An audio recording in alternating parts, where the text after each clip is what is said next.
Thank you all for being here. I'm Sam Dwyer with Clark Fork Coalition, and we're here today with Andrew Gorder, who is Clark Fork Coalition's legal director, Elena Evans with Missoula County Water Quality District, and Karin Boyd with Applied Geomorphology. We have a lot to cover in the next 75 minutes as we update you on the status of contamination and cleanup at Smurfit-Stone. And we're going to ask, is it leaking? Is it safe? And is it legal? To give you some context, Andrew is going to start with a brief history of the mill site. As legal director for the Clark Fork Coalition since 2017, Andrew has developed and advanced advocacy strategies for protecting and restoring the Clark Fork watershed. He conducts water rights research and works to secure change authorizations for in-stream flows. At the state and local level, Andrew advocates for protective and progressive water laws and policies. Andrew, can you tell us how we got to where we are today with contamination and cleanup efforts at Smurfit-Stone? I can. Thanks, Sam, for the introduction. Welcome, everybody. Thanks for attending today. Yeah, as Sam mentioned, I just want to start off with a little bit of history here on the Smurfit-Stone site and bring us up to speed as to where we are today. So I'm just going to give some real basic background and facts about the Smurfit site for those who aren't familiar. It's been known by many different names over its history, but most recently was called the Smurfit-Stone site. It originally opened in 1957 in the Missoula Valley. It's located about 11 miles northwest of Missoula, near Frenchtown. Right on the banks of the Clark Fork River. There was a reason why they chose that location. As originally designed, the mill's wastewater was simply dumped directly into the Clark Fork River. So just about 1 year after the mill opened and started production, there was a massive fish kill on the Clark Fork River that extended nearly 30 miles downstream. Due to public outcry, after that fish kill, the mill began to construct the first of what would become many wastewater holding ponds in the floodplain of the Clark Fork River, and they started doing that in 1958. The mill produced what's known as liner board, so that's the material that lines the walls of cardboard boxes. And at its peak, it was producing about 2,200 tons of liner board per day. As production and expansion at the mill ramped up over time, the mill had to dispose of massive amounts of industrial waste. So at its peak, the mill was discharging approximately 16 million gallons of wastewater per day, and averaging about 5.7 billion gallons of wastewater per year.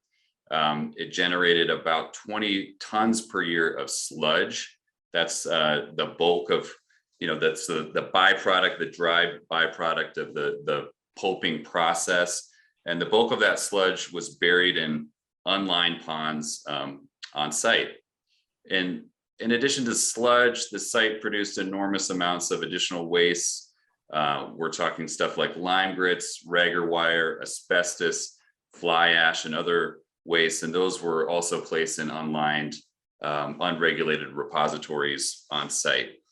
So eventually the industrial site and the waste disposal system grew to a pretty massive size. We're talking 3,200 acres in total, and it occupies 4 miles of the Clark Fork River waterfront. The massive wastewater complex, much of which is located in the historical floodplain of the Clark Fork River, it remains separated from the river by a non-engineered 4-mile-long gravel berm that we know is permeable in both directions. And as we've seen in recent high water years, like we had in 2018, that berm is also highly susceptible to compromise during high flows. This is a picture of the site when it was in operation. You can see the waste disposal and wastewater complex facilities there. So let's jump ahead to 2010. The Smurfit-Stone Corporation declared bankruptcy in 2009, and the mill closed pretty abruptly in 2010. After closure, the EPA conducted some initial site investigations in 2011 and 2012, and they found some contaminants of concern in both site soils and groundwater. Some of those contaminants included dioxins and furans, arsenic, lead, manganese, and PCBs, just to name a few. So the site was first proposed for listing under Superfund in 2013. And then in 2015, the potentially responsible parties, so that's the current and former site owners at Smurfit, entered into a settlement agreement with the EPA that acknowledged that the site essentially warranted listing under Superfund, and they agreed to pay for and conduct a remedial investigation to determine the extent of contamination and to come up with a plan to clean it up. So 7 years later, that remedial investigation remains ongoing. And other than a few sort of minor spot cleanups out at the site, we've seen no action to address the most contaminated areas at the site. So I think in summary, it's fair to say that local governments, community members, and other stakeholders like the Clark Fork Coalition are frustrated by both the pace and the adequacy of the investigation at Smurfit. There are numerous unanswered questions that remain regarding the extent of the site's impacts on the Clark Fork River and to groundwater.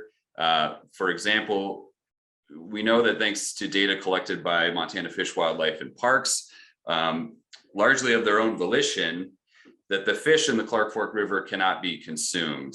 They're contaminated with dioxins and furans. Those are both byproducts of the pulp and paper milling process, and both those contaminants are found in groundwater on site.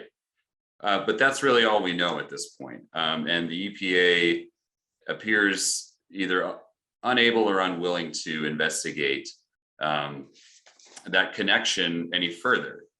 So what do we want to see? Like all stakeholders, the Clark Fork Coalition wants to see the site cleaned up so the property can return to beneficial use. It was a productive site for the county, particularly for the community of Frenchtown, which relies on property taxes generated by that site to fund things like area schools. But we can't see that the site be returned to productive use until we clean up the site and make sure it's safe for both human health and the environment. So in our view, what does that mean? We want to see the dumps and the landfills on site removed. We want to see the berm removed, and we want to see the floodplain restored and reconnected. So in the meantime, each year, during early spring and summer, as many of you have probably seen, as we see runoff and peak flows on the Clark Fork River, nature sort of gives us a reminder of the ongoing issues with ground and surface water contamination and the vulnerability of that berm. So both Karin and Elena today are going to help us explore both those topics in more detail. And then towards the end, I'll jump back in to discuss sort of the legal framework that should guide, we believe should guide the decisions and clean up about future use at the Smurfit site. So with that, that's the history in a nutshell, and I'll turn it back to you, Sam, to introduce our next speakers. With that history in mind, we'd like to turn to Karin Boyd, who recently completed a study of the river's channel migration zone at the Smurfit site. Karin is the owner of Applied Geomorphology out of Bozeman. In her 34-year career, she's focused on the evaluation of physical river processes in support of effective stream corridor restoration and management. Karin, what new information can you tell us about the Smurfit site and the berm along the river? Is it safe? Is it safe? And I think that's a worthy discussion. What I'm going to talk about today will hopefully help us think about that and some of the parameters that we need to consider when we think about the safety of the berm. So as Andrew described, this berm follows the river for about 4 miles. We're south of Frenchtown, as you know, and it confines the river against the South Valley Wall, which is made up of dolomites. It's a non-erodible, so it really pinches the river corridor down. So what I'm going to describe today really stems from this report, which we finished about a year ago for the City County Health Department, Missoula. And what we did was we did channel migration zone mapping for all of Missoula County, and then also for part of the for the Clark Fork River, and then also the Bitterroot River as well. And what that means is we essentially get historic air photos. We even go back to the General Land Office surveys for more context, and we look at historically where the river was, rates of movement, and we try to identify a natural corridor that the river would be expected to occupy over a 100-year time frame, because we see that as an ecologically viable corridor determination. So we wrote up each reach in the report, and I'm just going to summarize what we ended up writing for the Smurfit reach, because what it really drilled down to was the integrity of this berm and the separation of the site from the river. So as Andrew mentioned, there's over 900 acres of ponds. The entire site has about 4 miles of river frontage, so pretty substantial. And a lot of these ponds, they encroach not only into the floodplain, but into the historically active river corridor of the Clark Fork. And when we mapped it, currently about 460 acres of the natural channel migration zone of the Clark Fork River are restricted by berms at Smurfit-Stone. And can you see my cursor here? Okay, good. So you see the berm here. So as Andrew mentioned, it's built with native alluvium. It's 8 to 15 feet high, has a top width of about 15 to 25 feet. And this has been modeled to provide 100-year flood protection to the site with a little bit of freeboard on that. And that's something that will be, I'll talk a little bit about some challenges with some other things we might take into account rather than typical flooding.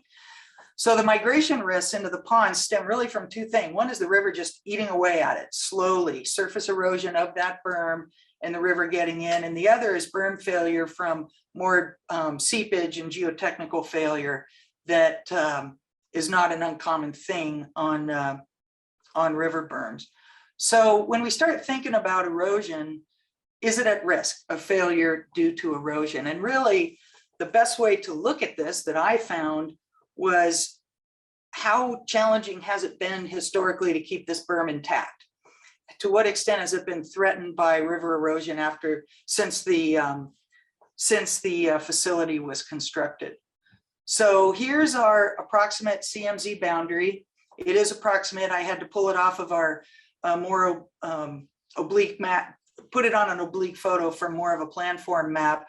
But you can see that there are historic channels out in this area that were active in the 50s that currently are isolated. And then there's other small channels that create activation potentials, et cetera. So if you're interested in that, the protocols, you can read it in the report, which I think we're going to provide you the link to in terms of how we actually define that line.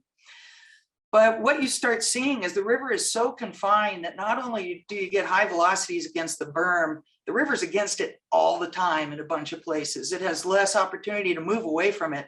So you've got a high duration of high velocity flow in several places along the berm.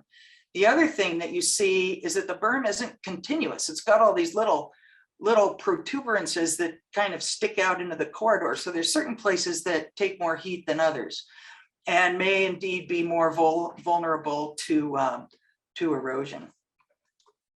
This is a permit application from 1978, and you can see that there have been 10 maintenance permits put in since the mid-70s to 2007.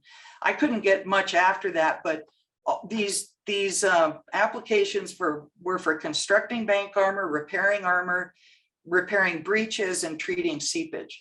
And this one in particular, you can see one permit, it's got 4 sites and it's got over 3,000 feet of proposed bank armor.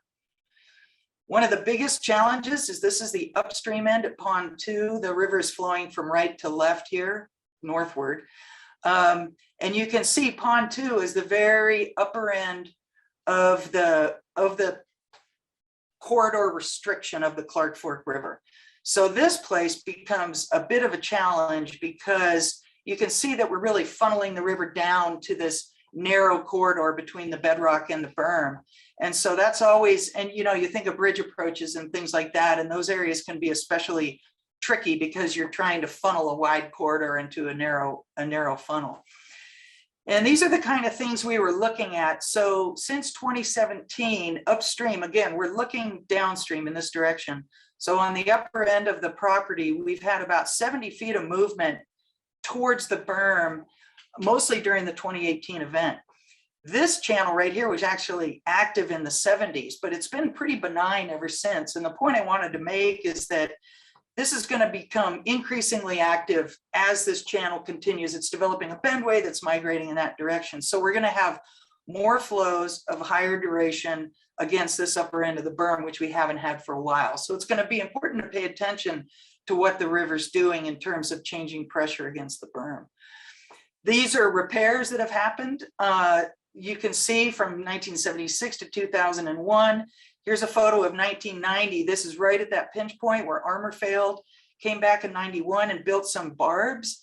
These are little rock jetties that kind of stick out, and here you can see them on the lower right. And you can just imagine the river right now is just coming in and T-boning those barbs, which generally aren't designed to be hit at a 90-degree angle. They're designed to be hit at a much lower angle, which is where the river was at when the berms were built. So the changing orientation of the river to these structures can really affect their integrity. When we come down to pond 11, about halfway down, here's a place where we have the berm. You can see the road, and there's armor that's actually, there's a little bit of floodplain between the armor and the berm itself. And this is looking downstream, and we're starting to see some armor get flanked. We're starting to see erosion on the backside. So this was originally built in 1976, and then it was extended in 1978. And it's one of these areas where there's little room for the channel to move. And so it's very frequently up against this armor, and we're starting to see the upper end of it decay. And once we see flanking armor, I mean, we see it all the time on rivers, riprap sitting in the middle of the river. You can have some rapid erosion, some crazy, you know, hydraulic effects, and you can really see dramatic changes. So again, another thing to watch for. Here it is at high water. The river's coming down, and here's that riprap out in the channel. Here's the berm, and you're seeing a lot of flow going right behind that bank armor. So there's relic things out there that we just really need to pay attention to in terms of determining the integrity of the berm with respect to the river. When we come down to the bottom end, this pond 13A, here's one that really juts out. You can see that it's running at a really high angle to the river. And this was identified by the EPA as an area of special concern after 2018, after the flood. And you can see why. Water basically comes in and hits that at an extremely high angle. And this is where they actually, I'm going to talk about this a little bit more. They had boils form on the backside of the berm. A couple things that are important here. This is an outfall right here, this little white thing where water is discharged. There's another outfall up here I'm going to talk about. And these swales that are full of water, this one in particular, was an active river channel in the 1950s. And so the outfall is right at the lower end of it. And we have a berm at a high angle, and we have an area of special concern that required a lot of maintenance after 2018. So the outfalls have been identified as problems with embankment stability. And this is from Peter Nielsen from Missoula County that talked about an embankment failure at that outfall number 3. That's the one that's right here in 97. And it controlled what they called an uncontrolled head cut. So water was eroding backward into the site. And basically the point he wanted to make at the bottom is that the record shows ample evidence of erosion compromising the stability without overtopping. Overtopping isn't necessarily the only driver for these to fail. And when I started looking at it, I was like, wow, well, this is pretty interesting. How do these relate to these old channels? And so again, this is downstream, as upstream to downstream is right to left. A recent air photo with a green is the 1955 channel courses. And you can see outfall number 1 at the bottom end of a channel and outfall number 3 at the bottom end of the channel. This is where they repaired the boils in the area of special concern. And the the yellow and black line is the Clark Fork main berm. And then this is a secondary berm on the back. They called the inner berm. But at any rate, the flooding revealed these areas of concern, 2 of them that were associated with the outflow points. This one had surface cracks on the berm, and this is where it had boils that they went in and repaired. So you start thinking about it geotechnically, and there are old channels that go under the berm, and I'm sure this is not the only one, but it definitely is striking in terms of we've got an alluvial burn on top of all this different alluvium with all these very different geotechnical characteristics. So here you can see again, outfall 1, outfall 3 with these old channels coming behind. And again, this is where we had boils. The reason I got really interested in this is because I worked years ago on the Feather and Yuba rivers in California, and they found the same thing. They actually found that where they had old channels underneath these levees, here's an example where here's a levee. This is from the Feather River. They had silts, fine grained material, but they had an old channel. They had sands and gravels, and they were getting under seepage, and they actually had enough pressure coming underneath that they started getting boils on the backside of the berm, and they lost a berm, and it was a terrible mess in California. And since then, they've set the levee back, and what they're doing is they're actually putting in giant concrete cut-off slurry walls to put essentially a groundwater dam under the levee. I don't know that that's appropriate here, but it's something that has been done in other places because of those types of problems. So monitoring wise, Newfields, they have a visual berm surveillance plan for high water events, which basically means at high water, they go out either weekly or daily. And then they might go out, they go depending upon the stage of the river.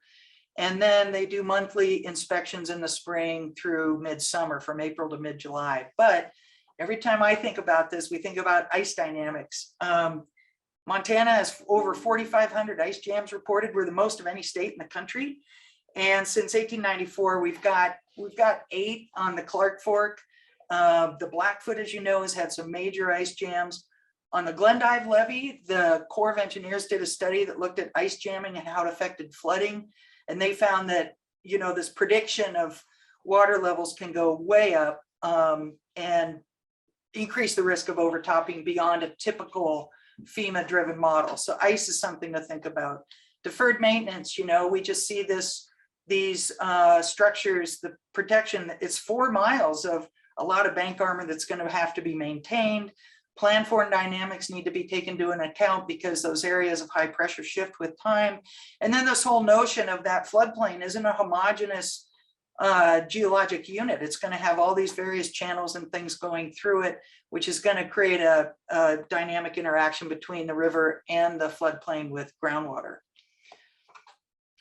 And the last slide I have, because this is kind of my world, is what we're trying to do now everywhere, it's in the state water plan, is we're trying to get natural storage. We're trying to reconnect floodplains. And there's a tremendous opportunity out here. I know there's great challenges with water quality and a lot of work to be done. But just from a geomorphic perspective, in the event that this outer berm, the black and yellow one, were removed, we'd reconnect almost, about 359 acres of floodplain, which is the yellow here. And then additionally, about another 160 acres of floodplain that is beyond what we mapped as prone to river erosion, but still hydrologically connected to the river on the river side of that inner berm.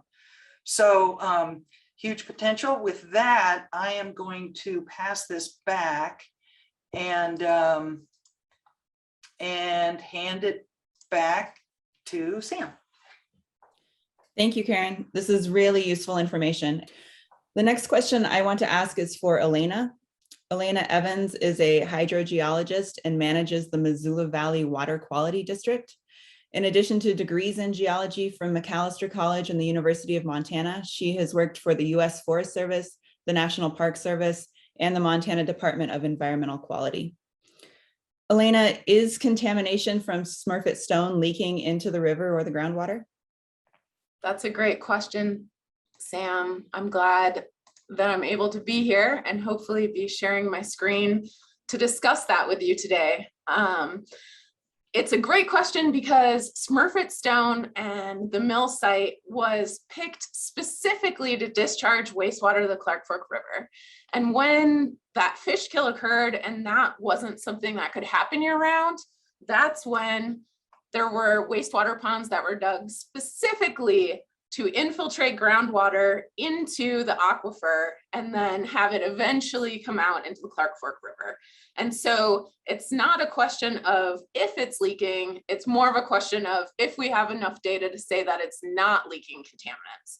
So what we see here is a picture from 1937 versus 2005 with the different colors mapping the different parts of the wastewater treatment system, as well as the sludge ponds, the dumps, the infiltration ponds, and everything like that. And the big takeaway I want you to get from this slide is that the site was highly altered in order to accommodate the wastewater and infiltrate it into the aquifer. And so we're going to talk about that today.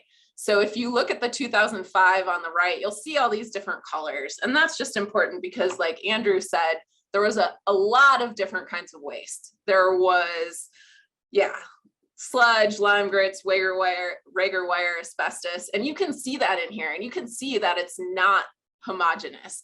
It's highly variable. You can see a barrel here next to wood, next to just basic waste. And so you also see that that's sitting in water. Different portions of this are in water. And so how does that connect to groundwater?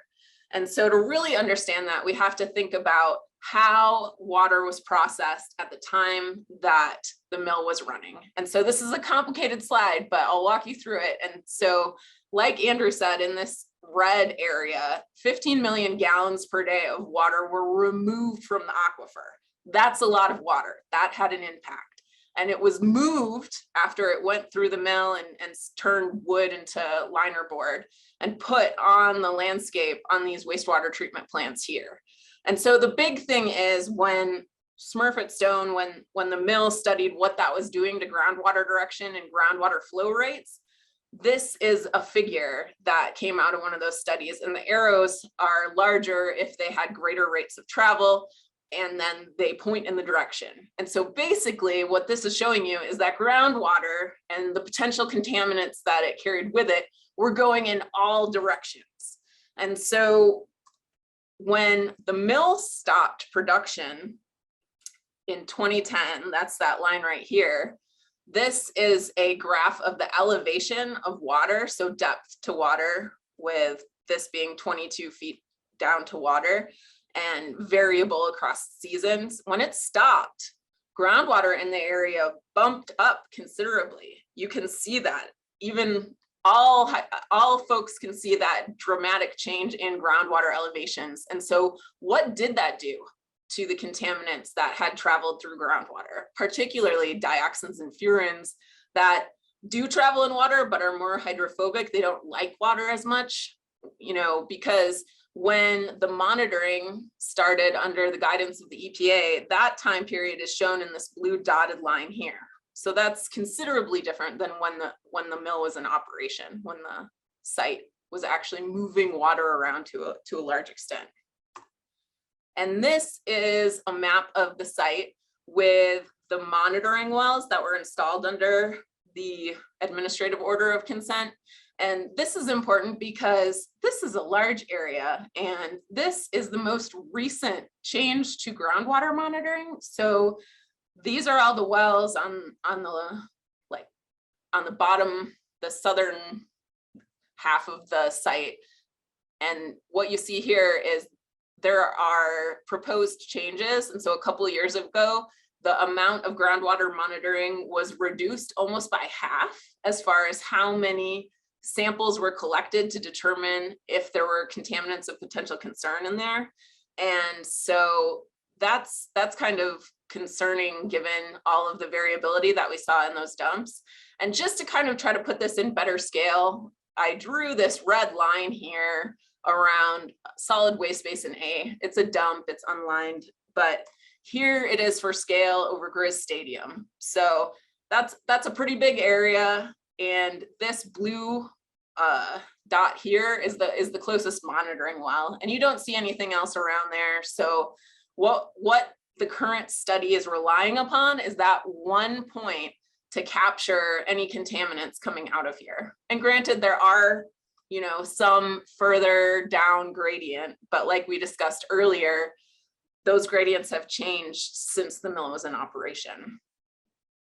And so what the Missoula County and other letters within this process have requested is more adequate sampling. Right now, we would characterize the sampling of groundwater at the site as inadequate.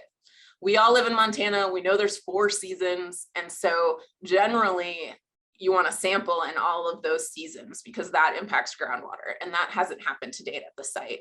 And then, like I was discussing, that last change to the monitoring plan essentially cut a lot of the well monitoring that had been occurring. And so it was inadequate prior, and then it's even reduced further at this point in time. And this sampling also does not account for that large movement of water at the historic cone of depression where tons of water was being pulled out of the aquifer and pushed over into the wastewater treatment plants elsewhere. And this is particularly important because the Missoula aquifer is an EPA designated sole source aquifer. So most people get their drinking water from the aquifer. And the other component of that sole source aquifer is if something bad were to happen to the aquifer, if it were to be contaminated, there's no other viable source of water to support the population. So even with that, there are indications within the sampling that's occurred that there are higher levels of arsenic and manganese. And here is a site document that shows those, you know, milligrams per liter concentration of contaminants and compares them to US glacial aquifers. Luckily, the Missoula Water Quality District has a suite of 40 wells that we've been monitoring since the 1990s. And so we can compare this information directly to the data that is within the same aquifer, within the same geology, everything like that. And what we find there is just comparing averages even, not maximums, we see that the mean value of arsenic on the site is 7 times as high as the mean level of arsenic that we find in the Water Quality District wells. And that's even more pronounced with manganese, where we have 17 times as high the level of manganese on site as we do within the Water Quality District wells. So we're kind of missing some of the picture in groundwater. And right now, there isn't anybody on site necessarily drinking that water, but as we all know, groundwater and surface water are connected. And so the thing here is, this is an image of the potentiometric map, so the elevation of groundwater within the Missoula Valley. And the big thing I want you to take away here is that the Missoula Valley is in yellow. And the big picture here is water comes in on the Clark Fork through Hellgate Canyon. It pushes all of this water down into the aquifer, it recharges the aquifer a ton, and then that water moves through our valley, and the Bitterroot joins, and you can see where it goes, but then the valley constricts as we move downstream, and so that water comes back up, and that means that there's a lot of interaction. And so maybe if we're not fully capturing the story of what's going on with groundwater on the site, maybe we can capture it on the river where that groundwater is coming into the Clark Fork River and impacting folks downstream as well as our ecosystem. So this is a picture from the consultant for the potentially responsible parties of where they did sampling. And so it's not a lot of grab samples for a very large reach of river. And so I zoomed in here on where samples were collected adjacent to the Smurfit-Stone site to kind of help you just see how limited that is. And so back in 2019, the Water Quality District was concerned about this and thought maybe we could use some of the basic tenets of how hydrology in the Missoula Valley works to aid EPA and the consultants in pinpointing where more samples could be taken. So we conducted a few studies. The first one was in partnership with Silixa, which is an exciting company that has an office in town, and they used distributed temperature sensors. And so it's a pretty fun physics experiment where you use a fiber optic cable, so it's about the size of your pinky, and we put it along all of the Smurfit-Stone site. It's hard to take pictures of, so you'll see on the bottom left here is a picture of it in the river. And then you run a laser, you run light along that fiber optic cable, and there's natural scatter, but the measured backscatter of that light and the time that it takes to get there can tell you some things about the temperature of the water. And so this is where, even though it's hard to see groundwater, you can see the connection between where groundwater is coming into the river. Everyone who's floating the rivers right now or recreating out there can identify some of those cold spots where you can feel colder water coming in. That's groundwater. And this is just a more scientific way of evaluating where that is, because this was in for a while. And then what we did, this is a graph of the average temperature on the left, the distance of the distributed temperature sensing fiber optic cable, and then you have the standard deviation and the average temperature. So very fun stuff, and I'm happy to talk about it more with other folks. But what we did is we used this data and we made this map on the left here to identify areas where we know there is groundwater in this very specific location moving from the site where we're concerned about contaminants into the Clark Fork River. So we passed this information on to the EPA and the potentially responsible parties to encourage them to sample those locations, not only to actually get a better number of samples, but to kind of target those samples for where we could have concerns either allayed or better understand if contaminants are entering. At the same time, we also used and partnered with University of Montana Gardner Lab to look at full-scale river groundwater dynamics using the uranium decay series. So looking for radon isotopes, because once water goes underground, it can capture some of the radon isotopes that are part of this decay series. And after 2 weeks, it's full up on radon. And so when you see that radon signature, you know it's groundwater. But when it enters the Clark Fork River, it moves around and turbulence releases those radon molecules. And so you can kind of use that as a signature for how much groundwater is coming in and where. But this, unlike the fiber optic study, this is more at a full river reach. So it's the full river, both sides, and it's more of a mixing, but it still provides a better idea of where we might be able to fingerprint or identify what contaminants may be leaking into the site. So this is the findings from that study. And so to answer Sam's question, yes, groundwater from the site is entering the Clark Fork. We've identified areas where it is with radon. We've identified areas where it is with distributed temperature sensing, and we remain concerned that the grab samples that were collected in order to assess the contributions of contaminants from the site into the Clark Fork are too limited to fully understand that. And so from there, there's two options moving forward to really, address whether or not it's leaking and convey to the community whether they should be concerned or not. And one is to do more sampling, but the other is like Andrew said, and that is to just ensure that the dumps and landfills are removed, that the berm is removed, and that the floodplain is reconnected. And there are processes that the EPA goes through in order to do this, but we as a community value our rivers and our groundwater and our EPA sole source aquifer. And so we do have a path forward, and it's something that we've seen as quite the success. So I was able to float this weekend through the old Milltown Dam Reservoir with my kids. And even though that was also a super fun site, it has now been returned to the community as an amenity. And that's something that I think we all hope for in the context of Smurfit-Stone. So that's groundwater, which I love talking about, and I'm happy to talk further with questions or later on. Thank you, Elena. So Elena says Smurfit is leaking. Karin says the berms are not entirely stable. Andrew, can you tell us, is this legal? I can, Sam. Thanks for the question, and thanks to both Karin and Elena for their all of that really helpful and comprehensive information. Okay, so yeah, given what we've just heard from Elena and Karin, I think we've got some real significant concerns about impacts to groundwater, surface water, the vulnerability of the berm.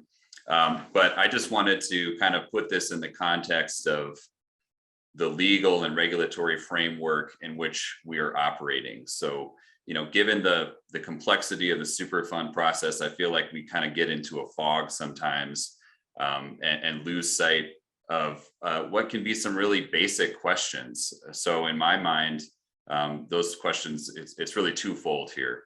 What are the laws that apply to the core environmental and human health problems at the site? And if Smurfit was constructed today, if they wanted to put a mill in, would they be in compliance with those laws? And this isn't just a thought exercise.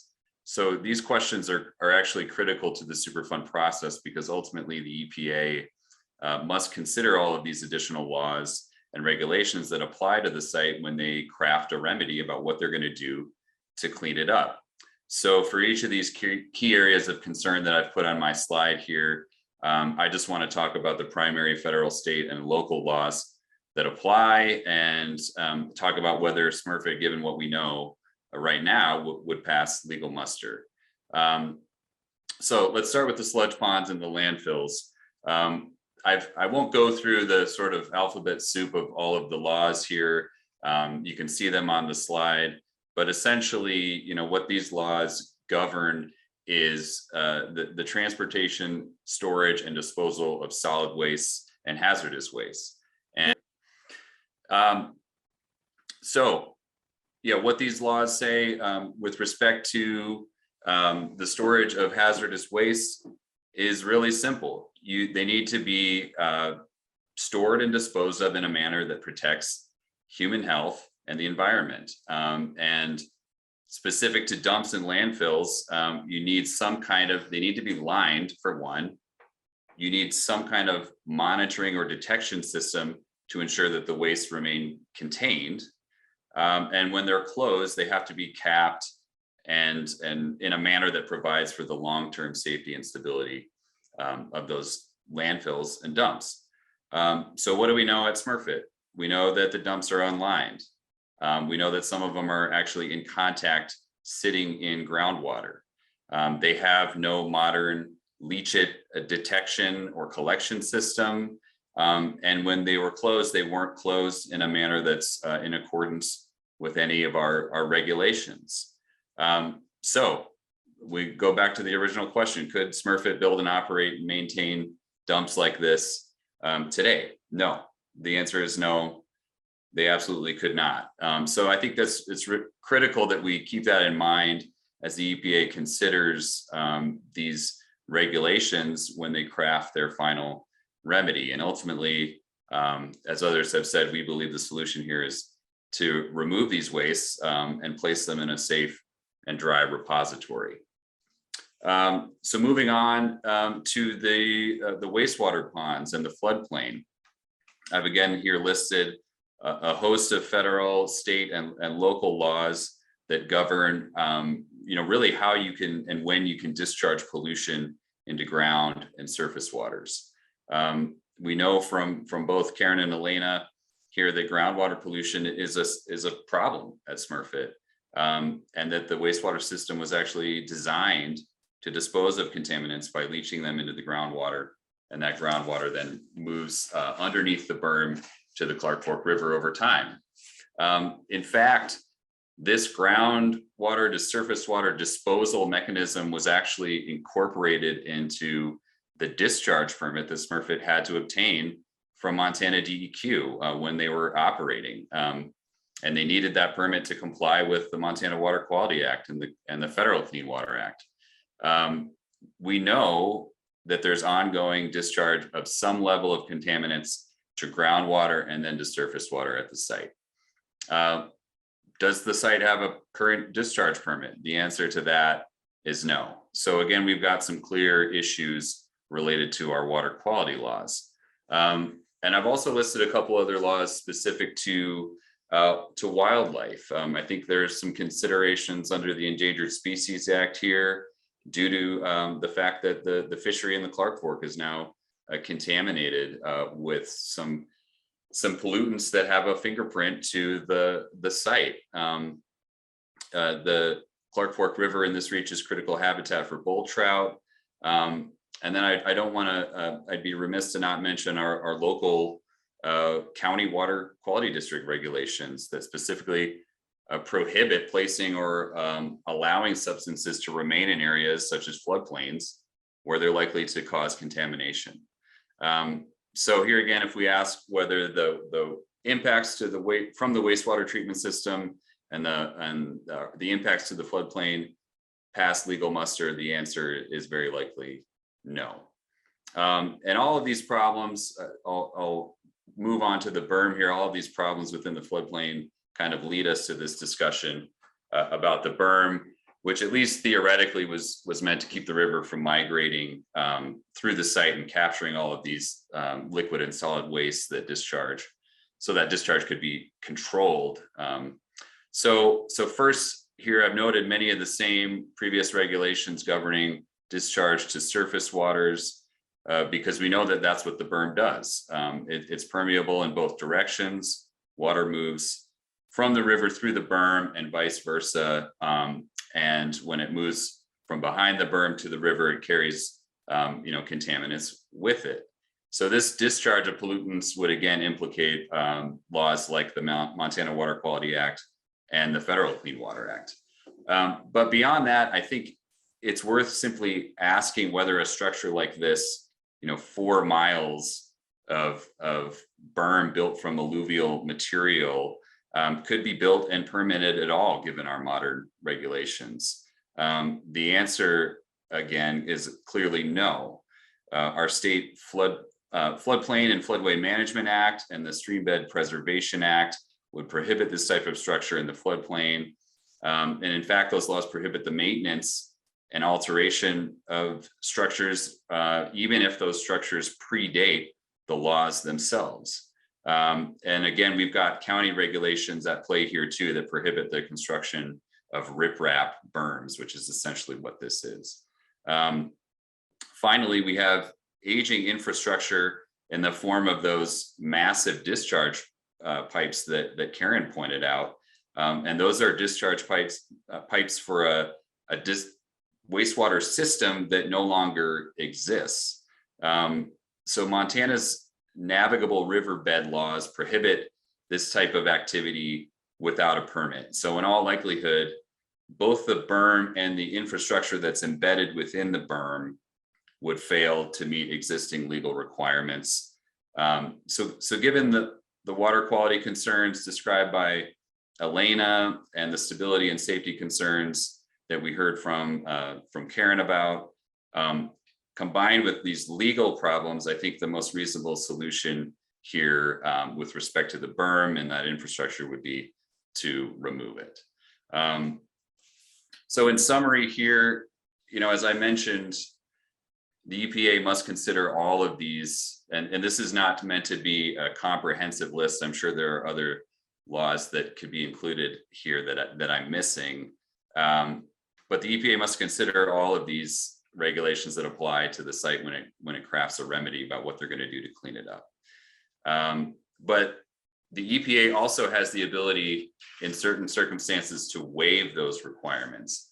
So that's why it's critical that our state and local governments send a clear and consistent message that ultimately any cleanup at the site has to be tailored to comply with all of these state and local and federal regulations in order to ensure that we've got full protection of human health and the environment. And to their full credit here, the Missoula County Board of Commissioners and the Water Quality District has really taken the lead here with multiple actions already to alert Montana DEQ and the EPA about all of these requirements that I've discussed today and demand really that any remedy comply with our state and local laws. Ultimately, we want to ensure that we have a protective and comprehensive cleanup out here so that the taxpayers aren't left holding the bag when more contamination is discovered because we have an inadequate site investigation. So yeah, that's you know, the legal regulatory framework in a nutshell. I hope that was helpful and provides additional context, and I'm happy to answer any additional questions that folks have as well. Thank you, Andrew. We have about 20 something minutes for questions from everyone.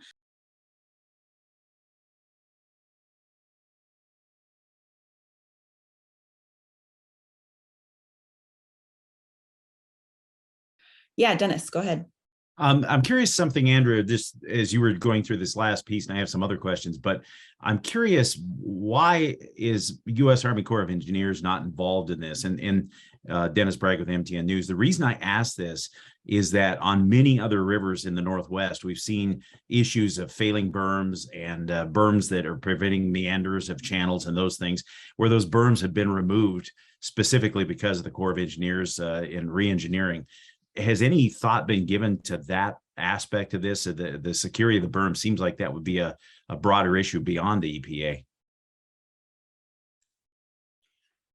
Yeah, that's a really good question, Dennis. And you know, I'd probably defer to Karin if she has additional information. I'll tell you what I know. I do think that the Army Corps of Engineers was involved at least in 2018 when we saw that high flow event, and it actually prompted sort of an emergency action to shore up the berm. I believe that they were involved, at least notified, and performed some kind of inspection. I could be wrong about that. Karin, do you have additional information? Well, I would just offer that the Corps certifies levees, and for a levee to be Corps certified, it has to be very carefully maintained. They won't certify the Livingston levee because of the cottonwoods that are in it. It's got to be clear vegetation, maintained for animal burrows. So I would anticipate this is not a Corps certified levee, which means it can't be included in any sort of flood insurance mapping and things like that. That's one thing that happened in Livingston, is they modeled it without that levee in it because it's an uncertified levee. So if you do certify the levee, suddenly the Corps gets highly involved. This one, I honestly don't know the role of the Corps, other than typically what I've seen is their communities tend to pursue Corps certification of a levee because then you can get federal money if it's damaged. Without certification here, I honestly don't know what their role is. That said, I would add one more thing, though, that they would still be involved with all those permits I described for bank armoring. So they're definitely involved through the 404 permitting process on maintaining the levee in terms of the bank armor, but in terms of its structural integrity, and that's a bit of a different story. Yeah, thank you. Monty Turner, Hagedon, Montana Publishing, basically the Mineral Independent, the Valley Press. Great information. Are there any monitoring stations west of Frenchtown, between Frenchtown and Thompson Falls? And if so, what are they discovering? Are the contaminants less? Have they dropped as the farther down the river goes? Or first of all, are there any monitoring stations? Yeah, that's a great question. And I think that's something that the group of stakeholders has been pushing for in the context of the natural resource damage program, pushing for an assessment plan to further the understanding of the site, because operable unit 3 is supposed to be wherever the contaminants from the site have come to lie. And we're somewhat skeptical that that's been fully determined within the context of the sites that I showed within my presentation. Those have been grab samples, and the natural resource damage program and the trustees are hoping to get, you know, soil sediment core samples, have passive samplers, because dioxins and furans are toxic at very small quantities, and then also establish more of fish sampling to see what's going on further downstream. So at this juncture, there have been some wells sampled west of the site, but certainly not too far past Frenchtown. And then there isn't necessarily anything downstream of the site beyond the first round of sampling that was conducted by the consultant for the potentially responsible parties to see what the impacts are further downstream. So, you know, the USGS and FWP, they don't normally test for dioxins and furans. And those are things that are very specific to pulp mill type settings. Okay, thank you. One more question, and then I'll let Dennis or anybody else take over here. What year was this decided? When was it declared a Superfund site? And I don't understand Superfund sites very well, because all of a sudden we've got one up here in Superior that I thought was put to bed, and it's resurrected its head, and now it's in chapter 12 as they're cleaning up Flat Creek again. My question is, when was it designated? And is there a lifetime on this? I mean, how critical is it that we act immediately? Because it looks like this has just been kind of lollygagging down the road, and I'm wondering if we're coming up against a timeline. I can take a crack at that, Monty. So the site was first proposed to be listed back in 2013, but it has not formally been listed as a Superfund site. So that's the interesting thing about the process, is that if the EPA conducts its initial investigation, determines that they've got evidence that this site is warranted for listing, that they give the opportunity to the responsible parties, so the current and former owners of the site, to settle. And that's what happened at Smurfit. And so the parties kind of came to the table and said, yeah, we understand there's some problems out here. We'll pay to conduct the investigation. We'll pay to adhere to the Superfund process as it would normally work, and come up with a plan to clean it up, but it hasn't formally been listed. And with respect to timeline, there is no formal statutory requirement that, you know, this part of the process be completed in X amount of years, which is why you tend to see Superfund sites languish and take decades, if not longer, to complete. You know, with respect to an emergency or sort of the timeliness of the removal here, we're certainly of the mind at the Clark Fork Coalition, and I know other folks and stakeholders would probably agree, that we know enough about some areas of the site to just take action. We can collect more data if we want, and I think we should collect more data to answer a lot of these questions that Elena mentioned that really haven't been addressed at this point. But we know enough, for example, about the sludge ponds and dumps to say those have got to be removed. So let's get started. Why not do it now? And I think EPA has been resistant to that at this point, because they like to adhere to their process as it would normally progress. We're just concerned that it's going to be another decade or two, and with a growing number of high water events that seem to be popping up, you know, in Montana and the Northwest in general, we could see some kind of catastrophe out there, which we hope to avoid. Okay, that all comes together. I don't know where I picked up Superfund. So it's up to the EPA to declare us as a Superfund when they finally say, okay, we got enough, we're Superfund. And that they can waive requirements, so they could delay this longer than it's already been going on, right? It could, I mean, yeah, we could be looking at a significant amount of time before we see a cleanup action occur. Okay. Yeah. And I did want to go back to something real quickly on your first question about the sort of downstream monitoring and extent of contamination.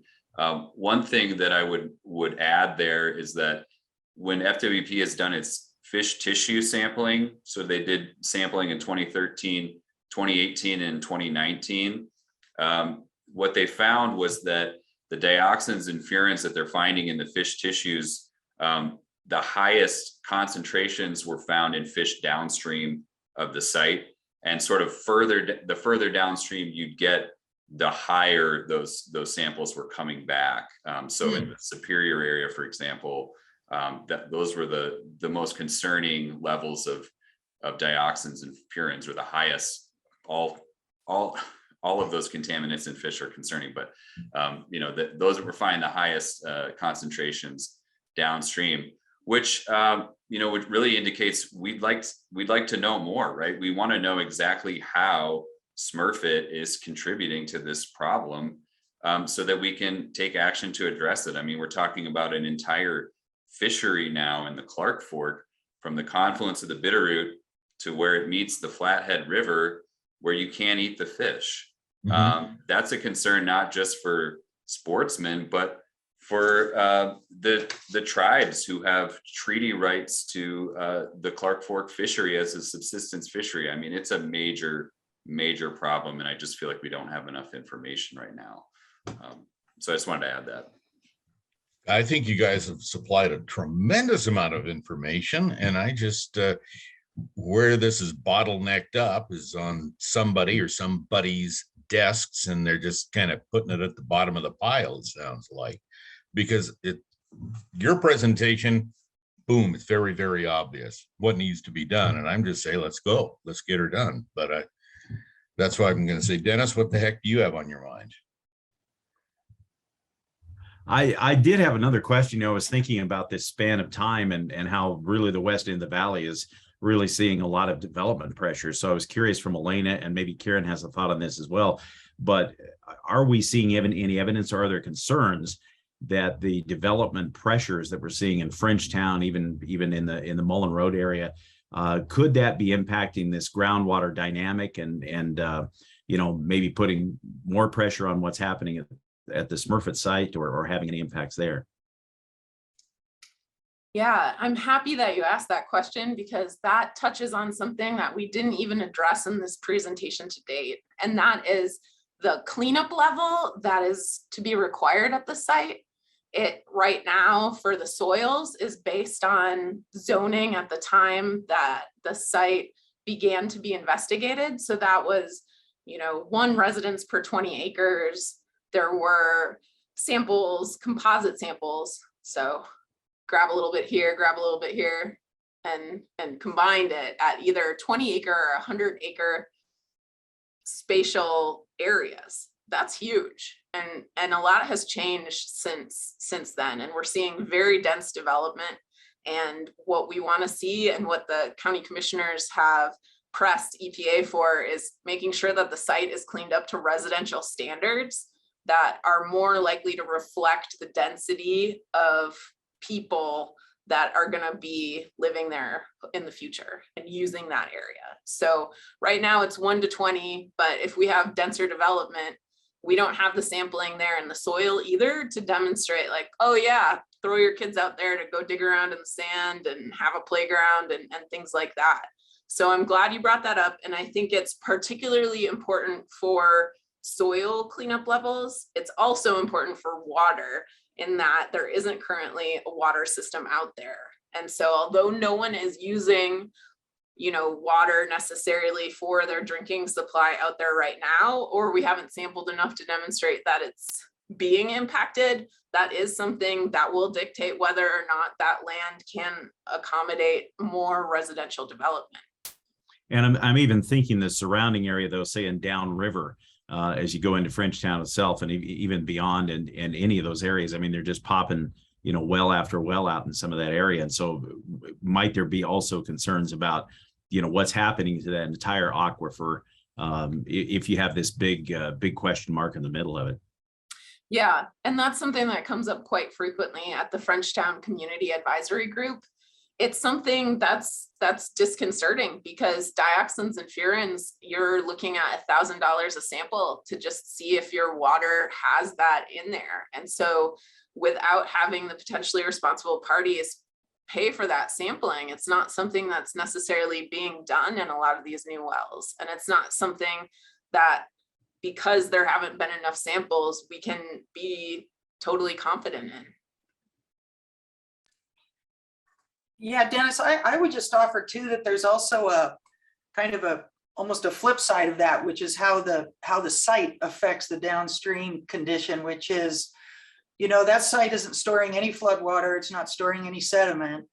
And that when we have wetlands, we can dissipate flood energy, but essentially we've got this fire hose coming out of the site. And when we did our mapping, we saw just incredible changes down along the Frenchtown golf course that our CMZ just kind of blows up. And there've been some landowners who have had huge challenges, and it becomes very difficult to kind of provide a direct link, cause and effect of those things. But certainly the site isn't behaving as a functional floodplain and providing those ecosystem services that would affect downstream conditions. But we've seen avulsions down there and lots of sediment and channel movement. So I've always wanted to try and look at that. It would probably take a hydraulic engineer to kind of model those changes, but we got a lot of deep water of high velocities coming out on the north end of that site and heading right down to Frenchtown. So it's a hydraulic hiccup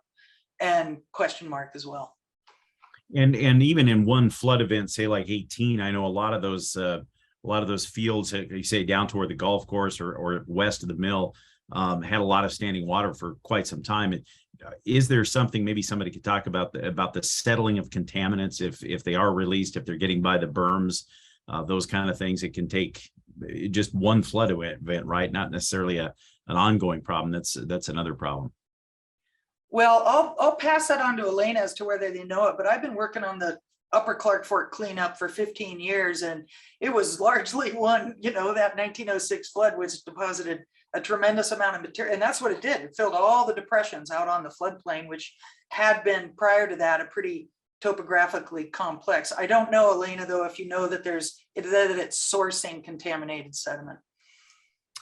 I'd say that's why we really hope that the potentially responsible parties or others are able to fund that assessment plan that was put forward by the Natural Resource Program and the trustees. It's hard to say. We don't have enough data to say that it's not. The fish do indicate that something is happening downstream though. So it'd be good to also corroborate or disprove that connection through sediment or passive samplers. I don't want to dominate here, Sam. I'm sorry. I have one other quick question just came to my mind too. In all of the meetings that we've had since the mill's closure with the Frenchtown group and those things, we continually hear that, well, we have these monitoring wells and EPA will give their numbers and say they're not meeting thresholds. Is the argument that that's not a case of adequate sampling? Are we just not looking in the right place, or who could it sort of address that? Because EPA will respond and say, well, we are looking at that and we're not seeing those kinds of levels that we're all concerned about.